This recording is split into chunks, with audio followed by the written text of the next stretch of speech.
எல்லாத்துக்கும் வணக்கம். Welcome to post market ரிப்போர்ட்டுங்க.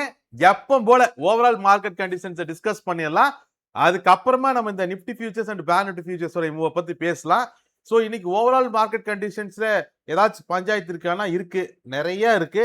முதல் பஞ்சாயத்து வந்து இந்த கத்தார்ல வந்து யுஎஸ்க்கும் ஈரானுக்கு நடுவில் இன்டைரக்ட் பேச்சுவார்த்தை இன்னைக்கு நடக்குது. இன்டைரக்ட் பேச்சுவார்த்தைன்னா மூஞ்சி மூஞ்சி பாத்துக்காம பேசுறது இல்ல. இவங்க ஒரு ரூம்ல போய் உட்காந்துக்குவாங்க, இவங்க ஒரு ரூம் போய் உட்காந்துக்குவாங்க.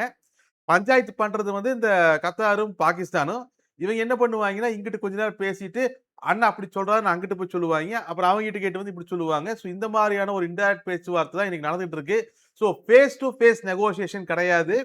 ஃபேஸ் டு ஃபேஸ் நெகோசியேஷன் இல்ல. இன்டைரக்ட் பேச்சுவார்த்தை கத்தாரும் பாகிஸ்தானும் சேர்ந்து மத்தியஸ்தம் பண்ணுது. ஸோ இது வந்து இன்னைக்கு கத்தார்ல நடந்துட்டு இருக்கு. இதுக்கு வந்து யுஎஸ்ல இருந்தும் அதே நேரத்தில் ஈரான்ல இருந்தும் நிறைய அபிஷியல்ஸ் அங்க போயிருக்காங்க.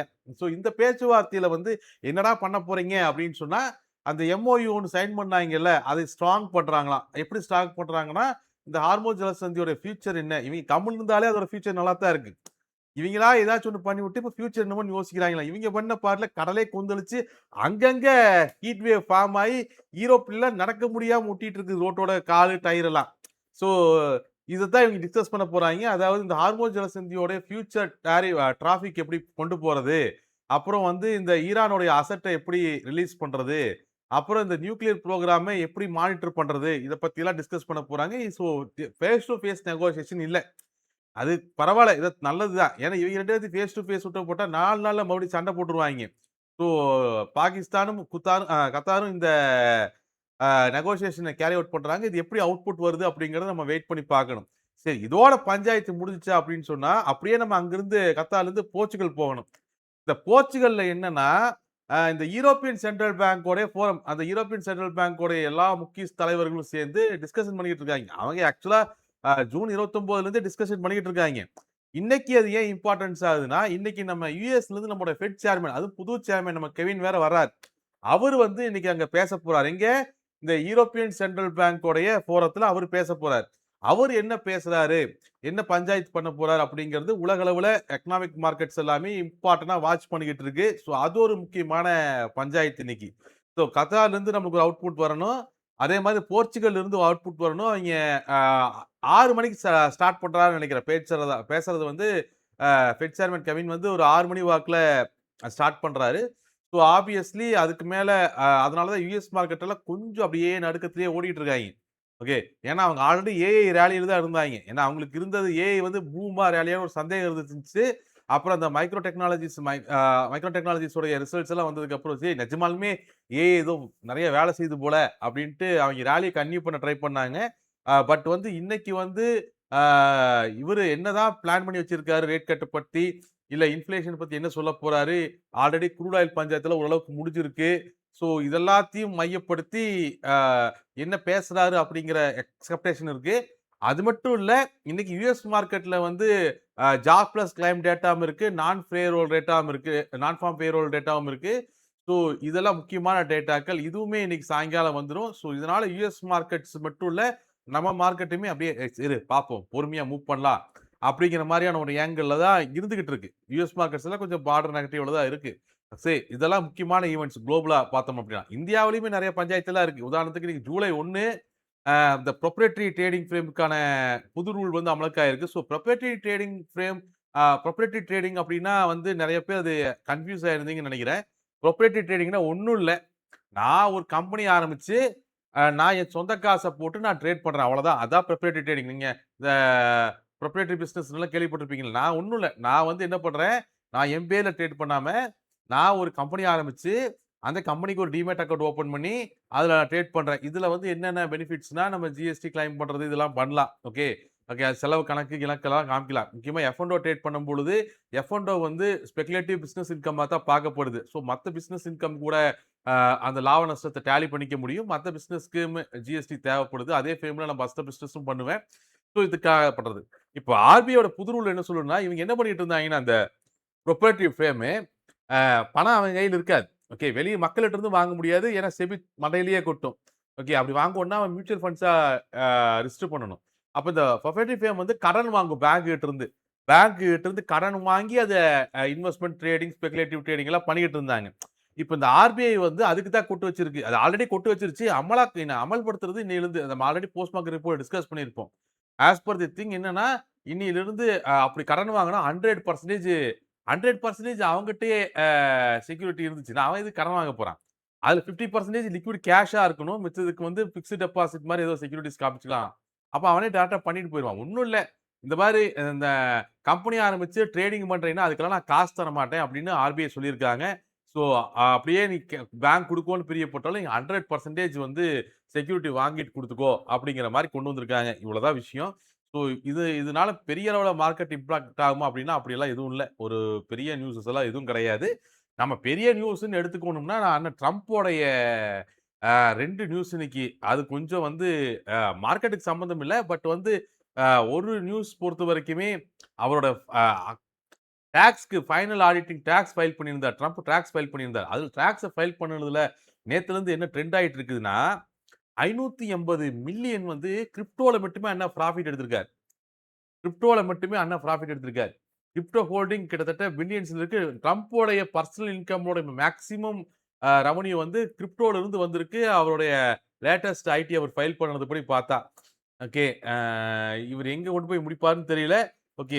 சரி. ஓகே. இது ஒண்ணு.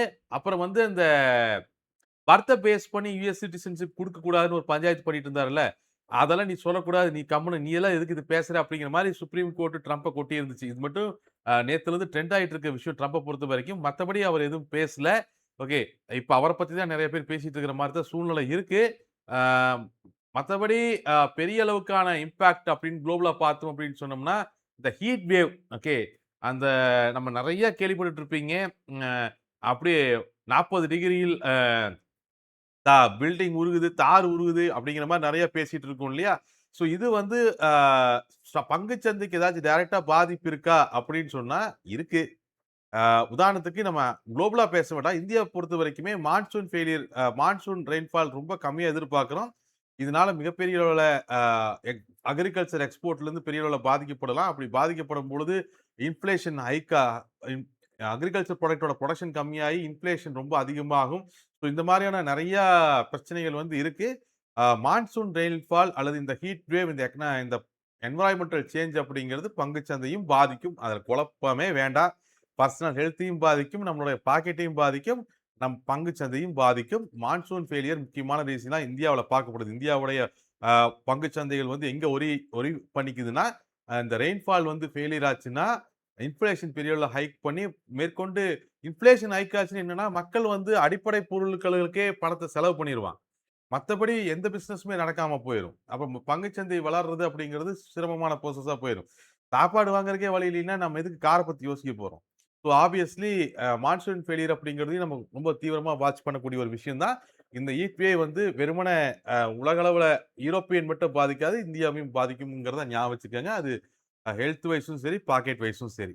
சரி, அது இது மாரி எந்த பிரச்சனை எப்படி ஓடுனாலும் நம்ம எப்பவும் போல வேல்யூஸ்ல மார்க்கெட்ஸ மூவ் பண்ணிட்டு போயிட்டே இருக்கலாம். ஸோ மார்க்கெட்டோட இன்னத்தமும் ஜூலையோடைய ஃபர்ஸ்ட் டே போட்டு மார்க்கெட் அரன்னு அரைச்சுக்கிட்டு இருந்தாய்ங்க. ஆக்சுவலா market 24,128 primary resistance 23,962 primary support இது 2க்கு நடுவுல தான் மார்க்கெட் மூவ் ஆயிட்டு இருந்துச்சு. பிரைமரி ரெசிஸ்டன்ஸ கிராஸ் பண்ற கடைசி வரைக்கும் விடவே இல்ல. அங்கேயே தான் பஞ்சாயத்து பண்ணி மார்க்கெட் அதுக்கு கீழயே குளோஸ் பண்ணியிருக்காங்க. ஸோ மார்க்கெட் கம்ப்ளீட்டா அந்த லூப் ஏரியா பிரைமரி ரெசிஸ்டன்ஸ்க்கும் பிரைமரி சப்போர்ட்க்கும் நடுவுல இருக்கக்கூடிய லூப் ஏரியாவுல தான் அந்த ஜூலை 1 உடைய கம்ப்ளீட் மூவ்மெண்ட் அந்த ஜூலை சீரிஸோட ஃபர்ஸ்ட் டேவோட மூவ்மெண்ட் இருந்துச்சு. க்ளோஸ பொறுத்தவரைக்கும் இட்ஸ் அ ஃபிளாட் க்ளோஸ். ரொம்பவுமே ஃபிளாட் க்ளோஸ். இந்த க்ளோஸ பொறுத்தவரைக்குமே நாளத்த மார்க்கெட்டினுடைய ரெசிஸ்டன்ஸ் அண்ட் சப்போர்ட்ட டிஸ்கஸ் பண்ணிடலாம். நாளத்த மார்க்கெட்டினுடைய பிரைமரி ரெசிஸ்டன்ஸ் 24,132. நாளத்த மார்க்கெட்டோட பிரைமரி ரெசிஸ்டன்ஸ் 24,132. இதுக்கு மேல அடுத்த மந்த்லி ரெசிஸ்டன்ஸ்ன்னு பார்த்தோம்னா 24,272 24,328 அடுத்த மந்த்லி ரெசிஸ்டன்ஸ். அதுக்கு மேல ஹடல் 24,558. இன்ட்ராடே ரெசிஸ்டன்ஸ பொறுத்தவரைக்கும் 24,162 24,232 24,358. ஸோ இதெல்லாம் ஜூலை பேஸ் பண்ணி கால்குலேட் பண்ண ரெசிஸ்டன்ஸ் சப்போர்ட். கம்ப்ளீட் வேல்யூஸ நம்ம சாயங்காலம் மேக்ரோ எக்கனாமிக்ஸ் வீடியோல டிஸ்கஸ் பண்ணிக்கலாம். ஓகே. கம்ப்ளீட் ஃபுல் ரெசிஸ்டன்ஸ் சப்போர்ட்ட நம்ம அந்த சாயங்கால வீடியோ டிஸ்கஸ் பண்ணிக்கலாம். பட் இப்போ வந்து பிரைமரி ரெசிஸ்டன்ஸ் 24,132 அடுத்தடுத்த மந்த்லி ரெசிஸ்டன்ஸ பேசியிருக்கோம். அதே மாதிரி பிரைமரி சப்போர்ட் நாளத்த மார்க்கெட்டோட primary support 24,068 and primary support and hurdle same தான். 24,068 தான் பிரைமரி சப்போர்ட் அண்ட் ஹடில். அதுக்கு கீழ அடுத்த மந்த்லி ரெசிஸ்டன்ஸ் சப்போர்ட்ன்னு பார்த்தோம்னா 23,832ம் 23,762ம் அடுத்த மந்த்லி சப்போர்ட்ஸ். அதுக்கு கீழ ஹடில் 23,538.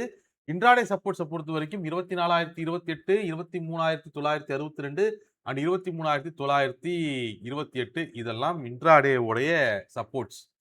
ஓகே. ஓப்பன் இன்ட்ரெஸ்ட் எவ்வளவு ஓப்பன் பண்ணி வச்சிருக்காங்கன்னு பார்ப்போம்.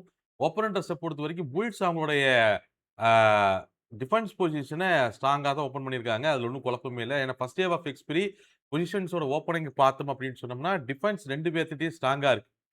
ஆனா அட்டாக் பொசிஷன்ஸ நம்ம பார்த்தோம்னா, புல்ஸ் வந்து அட்டாக் பொசிஷன்ஸ கவர் பண்ணல. ஆனா பியர்ஸ் ஓரளவுக்கு ஆ ஃபிளாட்டா தான் வச்சிருக்காங்க. கவர் பண்ணியிருக்காங்க. டிஃபென்ஸ் 2 பேர்த்துட்டயும் ஸ்ட்ராங்கா இருக்கு. அதுல எந்த விதமான குழப்பமும் கிடையாது. 2 பேரும் ஸ்ட்ராங்கா டிஃபென்ஸ வச்சிருக்காங்க. அட்டாக் பொசிஷன் எனக்கு 2 பேர்த்தையுமே திருப்தி இல்ல. ஏன்னா நீங்க புல்ஸோட அட்டாக் பொசிஷன்ஸ் எல்லா இடத்துலயும் கிரீனா பார்த்தாலுமே அது மேக்ஸிமம் 0.1, 0.2, 0 தான் ஓடி இருக்கு. பியர்ஸோட அட்டாக் பொசிஷன்ஸ் நெகட்டிவ்ல பார்த்தாலுமே அது -2, -3 ரேஞ்சுகள்ல இருக்கு. பிளஸ்ல இருக்கிறதுமே 0.1, 0.2 தான். அட்டாக் பொசிஷன்ஸ் 2 பேர் பக்கமுமே அந்த அளவுக்கு ஒண்ணும் ஸ்ட்ராங்கா இருக்கிற மாரி தெரியல. பிஎஸ்ஏல கொஞ்சம் வீக்கா இருக்கு. புல்ஸ் வந்து அத விட கொஞ்சம் ஸ்ட்ராங்கா இருக்கு. அவ்வளோதான். டிஃபென்ஸ் வந்து 2 பேருமே ஸ்ட்ராங்கா மெயின்டெயின் பண்றாங்க. அதே மாரி பேங்க் நிஃப்டியோட மூவ்மே பெருசா காம்ப்ளிகேட் பண்ணிக்கிறதுக்கெல்லாம் ஒண்ணும் இல்ல. ஆ கிட்டத்தட்ட ஜூலையோடைய ஃபர்ஸ்ட் டே ஆஃப் எக்ஸ்பைரில கன்சாலிடேஷன் ரேஞ்சில தான் க்ளோஸ் பண்ணியிருக்காங்க. ஸ்விங்கோட ஸ்டார்ட்டிங் பாயிண்ட் ஜூன் சீரிஸோட ஸ்விங்கோட ஸ்டார்ட்டிங் 57,862ல டிஃபெண்ட் பண்ணி மார்க்கெட்ட நீட்டா தான் மூவ் பண்ணாங்க. க்ளோஸ பொறுத்தவரைக்கும் இது ரொம்பவே ஒரு ஃபிளாட்டான ஒரு க்ளோஸ். அதுல குழப்பம் கிடையாது. அ இங்க இந்த க்ளோஸ பொறுத்தவரைக்கும் நாளத்த மார்க்கெட்டோட ரெசிஸ்டன்ஸ் அண்ட் சப்போர்ட்ட டிஸ்கஸ் பண்ணிடலாம். நாளத்த மார்க்கெட்ட பொறுத்தவரைக்கும் 58,332 தான் primary resistance and monthly resistance 2மே. பேங்க் நிஃப்டி பொறுத்தவரைக்கும் நாளத்த மார்க்கெட்டோடைய 58,332 தான் primary resistance and monthly resistance. இதுக்கு மேல இருக்கக்கூடிய அடுத்த மந்த்லி ரெசிஸ்டன்ஸ்ன்னு பார்த்தோம்னா 58,882, 59,228, 59,762. அதே மாரி primary support 58,258 primary support. Primary சப்போர்ட்க்கு கீழ அடுத்தடுத்த மந்த்லி சப்போர்ட்ஸ்ன்னு பார்த்தோம்னா 57,782ம் 57,222ம். ஓகே. ஓப்பன் இன்ட்ரெஸ்ட் பார்த்தோம் அப்படின்னு சொன்னோம்னா, ஓப்பன் இன்ட்ரெஸ்ட் ஆ புல்ஸ பொறுத்தவரைக்கும் டிஃபென்ஸும் சரி, அட்டாக்கும் சரி ஓரளவுக்கு மெயின்டெயின் பண்றாங்க. க்ளோஸ் பண்ணல. பிஎஸ்ஸ பொறுத்தவரைக்கும் டிஃபென்ஸ் ஸ்ட்ராங்கா இருக்கு. அட்டாக் பொசிஷன்ஸும் கொஞ்சம் க்ளோஸ் பண்ணியிருக்காங்க. ஓகே. க்ளோஸ் பண்ணியிருக்காங்க. சரி எனிவே ஓரளவுக்கு எப்பவும் போல மார்க்கெட்ஸ் அது டிசிப்ளினா கொஞ்சம் ஹெட்ஜஸ் எடுத்து மூவ் பண்ணிக்கங்க. இன்னைக்கு சாயங்காலம் நம்ம நெறைய இடங்கள்ல இருந்து நெறைய சோர்ஸ்ல இருந்து நியூஸஸ் எதிர்பார்க்கிறோம். ஒண்ணு அந்த கத்தார்ல இருந்து, இன்னொன்னு போர்ச்சுகல்ல இருந்து, அப்புறம் யுஎஸ்ல இருந்து டேட்டாஸ் வர வேண்டியது இருக்கு. ஸோ ஹெட்ஜஸோட வச்சிருப்பீங்க நம்புறேன். தெளிவா டிசிப்ளினா மூவ் பண்ணுங்க. நம்ம மறுபடியும் நாளத்த போஸ்ட் மார்க்கெட் ரிப்போர்ட் மீட் பண்ணுவோம். Thank you. Thank you.